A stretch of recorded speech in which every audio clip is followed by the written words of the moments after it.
Et l'invité ce matin, c'est vous, Marie Davier, bonjour. Bonjour. Vous êtes la présidente de l'association Princesse Green. Vous organisez le week-end prochain à la Chaise-le-Vicomte la première édition du Green 1 Fest. Ce sera vendredi et samedi. Avant de parler de cet événement, un mot d'abord sur l'association en tant que telle. Princesse Green, c'est en lien avec votre fille, tout simplement. Oui, tout à fait. Donc, on a créé l'association il y a un peu plus d'un an maintenant.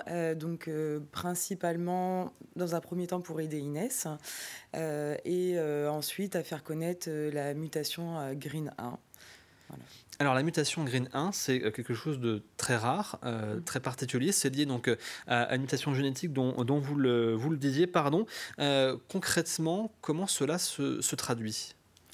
Alors, Green 1, comme tous les autres gris, ça peut être très varié comme symptômes.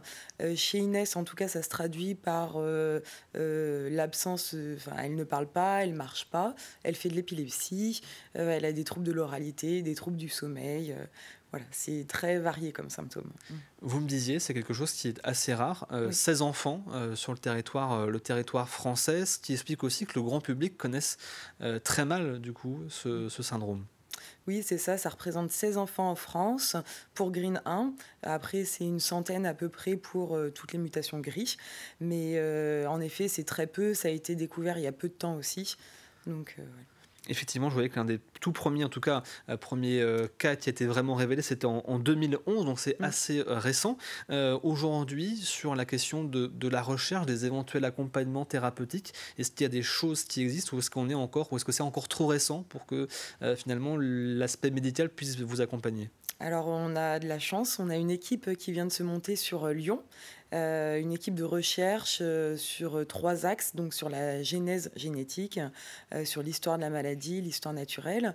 Ensuite, ils ont lancé deux études aussi sur des médicaments, sur la L-sérine et sur le radiprodil.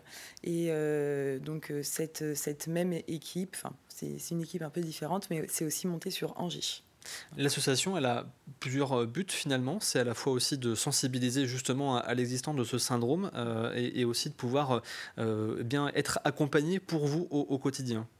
Oui, tout à fait. Et pour faire sensibiliser aussi au handicap de manière générale, où finalement on se rend compte quand on est vraiment confronté à ça que c'est encore mal connu, le handicap de manière générale, notamment chez les enfants. Alors vous organisez du coup le week-end prochain un festival justement pour marquer entre guillemets le coup et en tout cas faire connaître l'association. C'est la première édition du Green 1 Fest, ce sera donc vendredi et samedi. Comment vous est venue l'idée d'organiser cet événement ?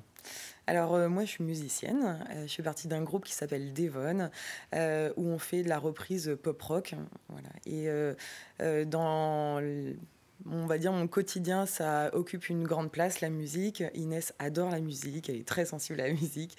Donc, voilà, forcément, on s'est dit quelle action on peut faire pour faire connaître l'association, faire rentrer des fonds.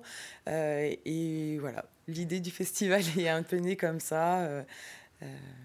Donc j'imagine qu'Inès sera parmi les premières à être au pied de la scène du coup vendredi Oui, et samedi. c'est ça. Alors même si c'est un peu tard, du coup, elle sera avec mamie, mais oui, il y a un spectacle aussi pour enfants le samedi matin, donc Inès, elle sera là pour le coup, spectacle pour enfants. Et plusieurs groupes qui seront aussi présents donc, sur les 2 jours avec différents styles musicaux. Il y a à la fois du rock, de la pop, je crois, de la chanson française. Oui, tout à fait, ouais. Ça va de la reprise pop-rock à du métal. Voilà. Il y a 2 groupes notamment qui ont fait le Hellfest, donc on est content. Et donc c'est à la salle du Moulin Rouge à la Chaise-le-Vicomte. C'est aussi une manière, j'imagine, pour vous de pouvoir mobiliser autour de l'association, autour aussi donc de la reconnaissance de ce syndrome et de pouvoir toucher un public beaucoup plus large que le reste de l'année. Oui, c'est ça, parce que je pense que, comme je disais tout à l'heure, la musique, ça fédère les gens.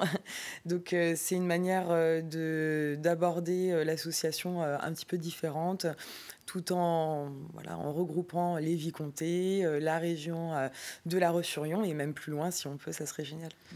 Et donc forcément, il faut aussi des bénévoles, j'imagine, pour vous accompagner Oui. dans le projet. Oui, tout à fait. Alors, j'ai beaucoup de chance. J'ai des amis en or qui m'aident à organiser ce festival, des amis qui ont ramené d'autres amis, qui m'ont fait rencontrer des gens vraiment super, qui vont faire beaucoup d'heures sur le week-end, en effet, qui m'ont prêté du matériel, qui m'ont amené d'autres connaissances. Donc voilà, un énorme merci en tout cas à mes amis, à ma famille et donc notamment à Brice qui m'aide à organiser ce festival.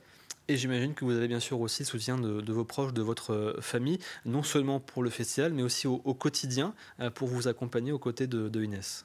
Oui, j'ai ma maman qui m'aide beaucoup dans mon quotidien, qui n'est pas toujours facile puisque du coup, Inès, elle a beaucoup de soins, elle est épileptique, elle a une gastrostomie pour l'alimentation, elle a des traitements, elle nécessite des aspirations, donc c'est un quotidien qui est fatigant, qui est lourd et il n'y a pas beaucoup en fait de personnes qui se sentent à l'aise dans la prise en charge, on va dire, du quotidien. Donc oui, j'ai la chance d'avoir ma maman qui m'aide beaucoup.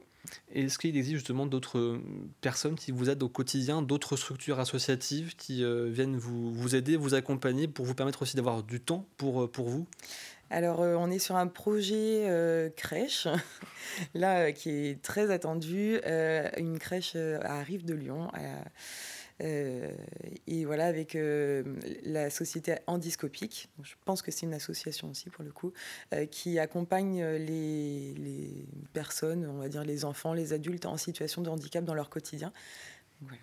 Alors si jamais on souhaite venir soit au festival ou en tout cas essayer de, pourquoi pas vous aider si on a envie d'échanger avec vous, comment est-ce que l'on peut vous contacter? Alors, sur notre page Hello Asso, où on peut réserver du coup pour le festival, Princesse Green, Green Infest, sur Facebook, Princesse Green avec un 1 qui remplace le I, voilà. Et par téléphone, enfin voilà, on a les contacts un peu partout. Et donc le rendez-vous est donné 28 et 29 mars pour cette première édition du Green Infest, donc à la salle du Moulin Rouge aux Herbiers. En termes de tarifs, si je ne dis pas de bêtises, je crois que C'est pas aux Herbiers, c'est à la chaise de Vicomte. pardon, à la chaise de Vicomte, je sais pas pourquoi je dis les Herbiers, à la chaise de Vicomte, à la salle du Moulin Rouge, que je connais pourtant bien en plus. En termes de tarifs, si je ne dis pas de bêtises, je crois que c'est 10 € l'entrée, c'est ça? 10 € en pré-vente, 12 € sur place. C'est noté. Merci en tout cas d'être venu ce matin à nos côtés, Marie Davier, et j'espère que vous passerez un excellent week-end aux côtés, bien sûr, de Inès. Et merci aussi pour ces explications sur ce syndrome donc lié à cette mutation génétique Green 1 qui est encore méconnue en France, mais on espère en tout cas bien, que la recherche pourra avancer dans les prochaines années. Merci à vous et très bonne première édition de ce festival. Merci à vous.